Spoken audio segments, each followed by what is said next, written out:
ሲንቄ ባንክ የኢትዮጵያ ቴሌቪዥን የስፖርት ዘገባዎች ስፖንሰር ነው። ጤና ይስጥልን ተመልካቾች እንደምንላችኋል። ከዜና ኢትዮጵያ የስፖርት ዘገባዎችን እነሆ። የኢትዮጵያ ፖሊስ በዓለም መድረክ ኢትዮጵያን ያስጠሩ ውጤታማ ስፖርተኞችን ያፈራ ተቋም ነው ሲሉ ምክትል ጠቅላይ ሚኒስትር ተመስገን ጥሩነህ ተናገሩ።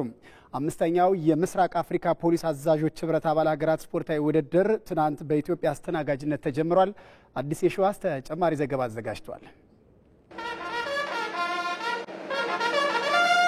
የምስራቅ አፍሪካ ሀገራት የፖሊስ አዛዦች ህብረት ስፖርታዊ ውድድር በአበበ ቢቂላ ስቴዲየም ተጀምሯል። ከፈረንጆቹ 2015 ጀምሮ መካሄድ የጀመረው የህብረቱ ሀገራት ስፖርታዊ ውድድር 116ኛውን የኢትዮጵያ ፖሊስ ምስረታ ቀንን አስመልክቶ ለአምስተኛ ጊዜ ከሚያዝያ 19 ጀምሮ ለአንድ ሳምንት ይካሄዳል። ባለፉት ዓመታት በኢትዮጵያ ፖሊስ የተደረገውን ሪፎርም ተከትሎ በሰው ሀብት ልማት፣ ቴክኖሎጂ፣ በአቅም ግንባታ፣ በሎጂስቲክ፣ በምርመራ፣ በወንጀል መከላከልና በሌሎች በተቋሙ ትልቅ ውጤት መመዝገቡን ያነሱት በመክፈቻው መርሃ ግብር የተገኙት የኢትዮጵያ ፌዴራል ፖሊስ ኮሚሽነር ጄኔራል ደመላሽ ገብረ ሚካኤል ሲሆኑ ይህንን ተከትሎ ኢትዮጵያን ጨምሮ ከ7 የምስራቅ አፍሪካ ሀገራት የተውጣጡ ከ400 በላይ ስፖርተኞች በውድድሩ እንደሚካፈሉበት ተናግረዋል።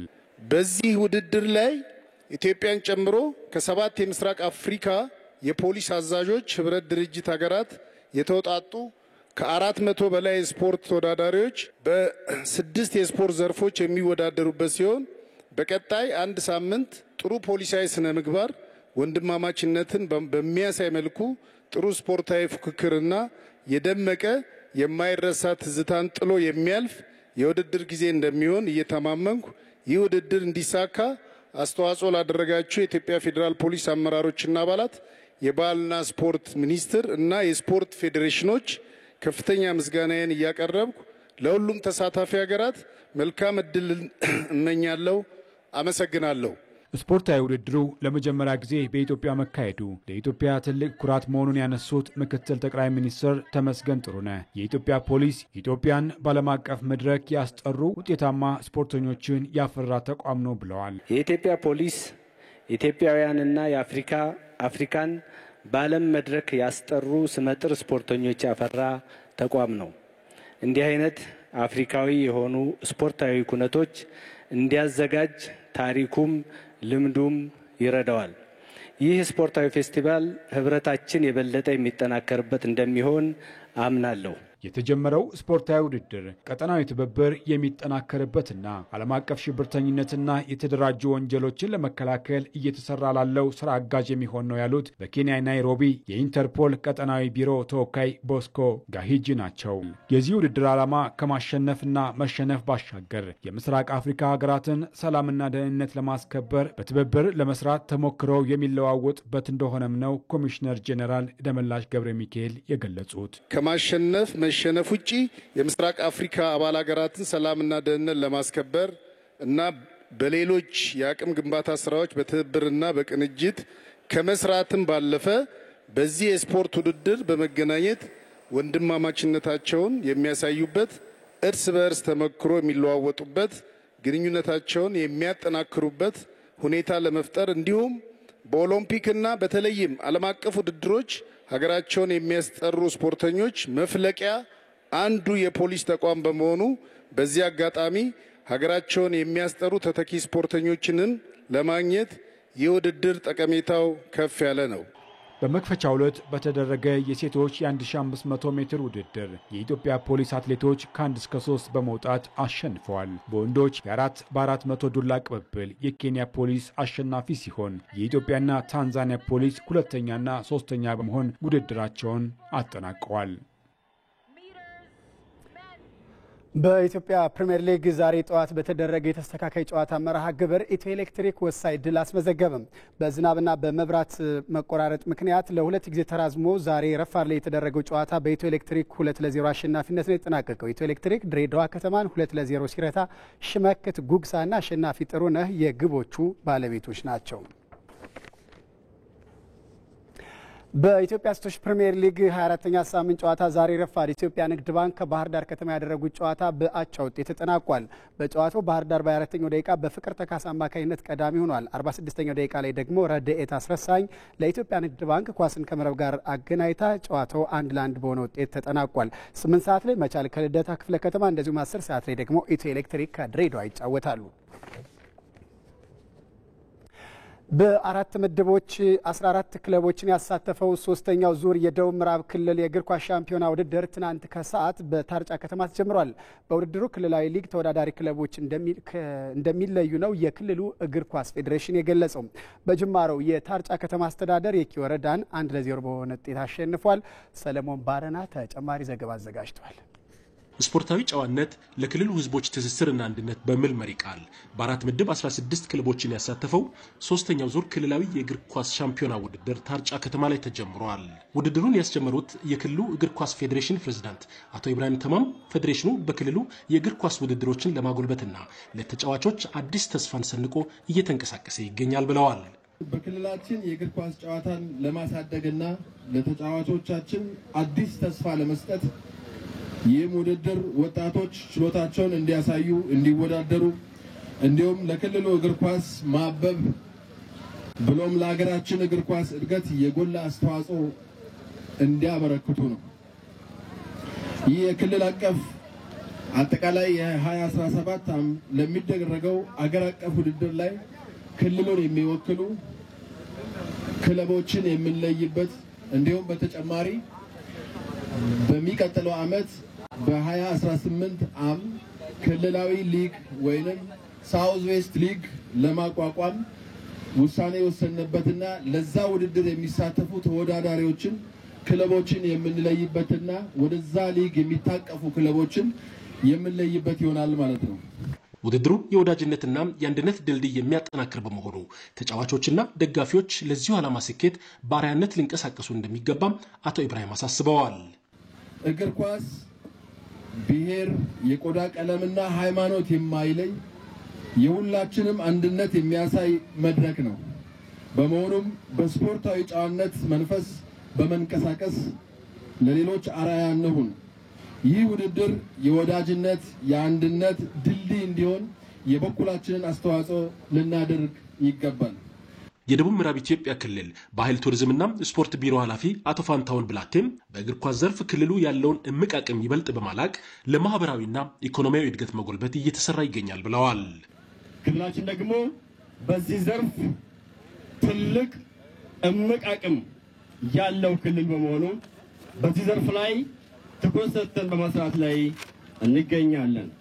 የክልሉን ህዝቦች ትውውቅና የክልሉን ህዝቦች ዘላቂ መተማመን በመፍጠር እንዲሁም ህብረ ብሔራዊነትን በመገንባትና በመትከል ዘላቂ የህዝቦች ትምምንና መተማመንን በመትከል የሚጠናቀቅ ውድድር ይሆናል ማለት ነው።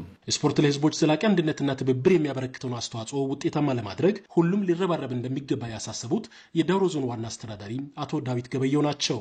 ሁላችንም ከምንም በላይ ለህዝቦች አንድነትና ትስስር በክልሉ ህብረ ብሔራዊነትን ለማጠናከር ብሎም ለክልላችን የእግር ኳስ እድገት የራሳችን አስተዋጽኦ በማበርከት ስፖርት ለሰላም ለፍቅርና ለወዳጅነት ያለውን ጉልህ ሚና በተግባር እንድታረጋግጡ በአክብሮት እየጠየቁ ለውጤት ከምንጨነቀው በላይ ለአንድነታችን ቅድሚያ በመስጠት የስፖርታዊ ጨዋነት በመላበስ የእግር ኳስ ታክቲክና ቴክኒክ ለተመልካቾች አጉልታችሁ በማሳየት ክልላችን ወክላችሁ በሀገር ደረጃ ተወዳዳሪ እንድትሆኑ የከበረ ጥሬን አስተላልፋለሁ።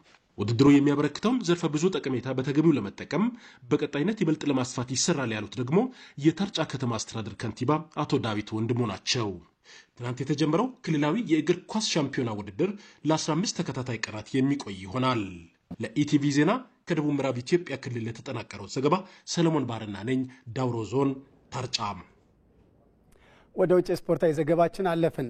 ሊቨርፑል የሊጉን ዋንጫ ለ20ኛ ጊዜ አነሳ። የመርሲሳይዱ ክለብ የማንቸስተር ዩናይትድን ታሪክም ተጋርቷል። አንተነህ ሲሳይ ተጨማሪ ዘገባ አዘጋጅቷል።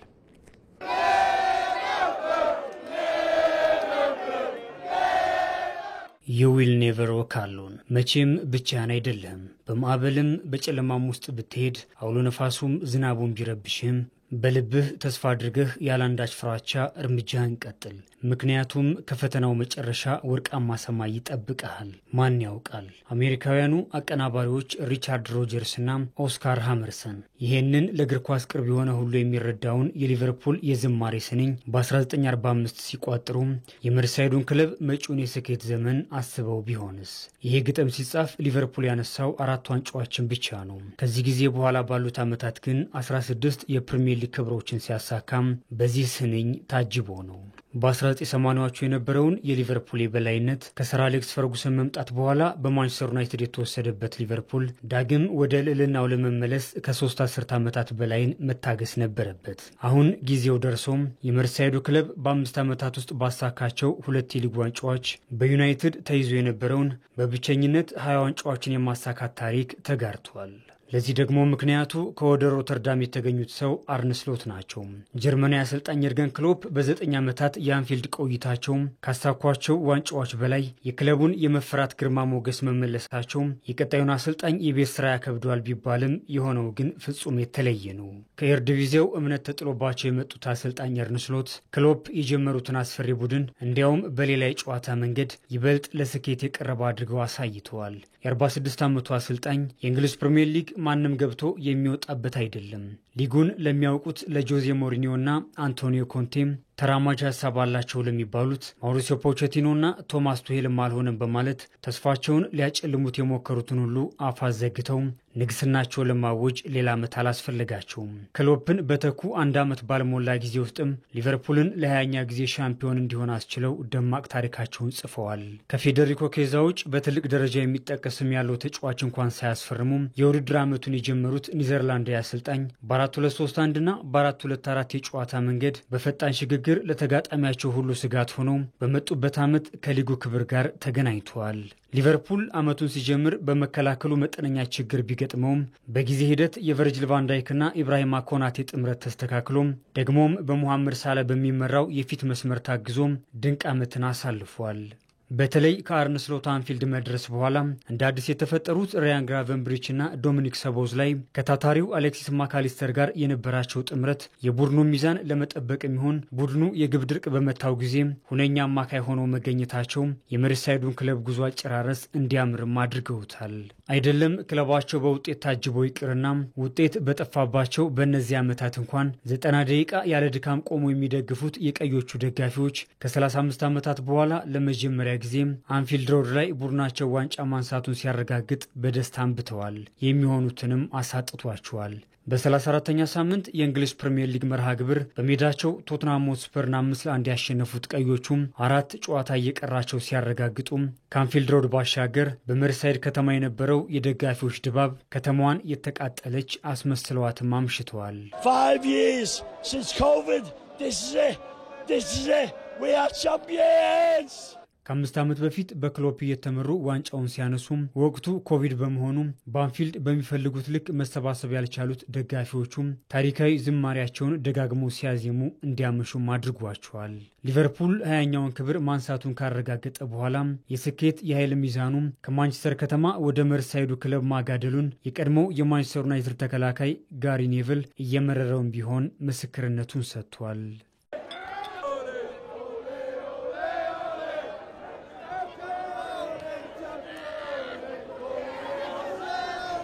የሊቨርፑልን የትናንት ድልን አስመልክቶ ተጨማሪ ዘገባዎችን የውጭና የሀገር ውስጥ ትንታኔዎችንም ጨምረን 7 ሰዓት ላይ በኢቲቪ መዝናኛ ቻናል የስፖርት ዜና ሰዓታችን ላይ ይዘን የምንመለስ ይሆናል። እንድትከታተሉ እንጋብዛለን።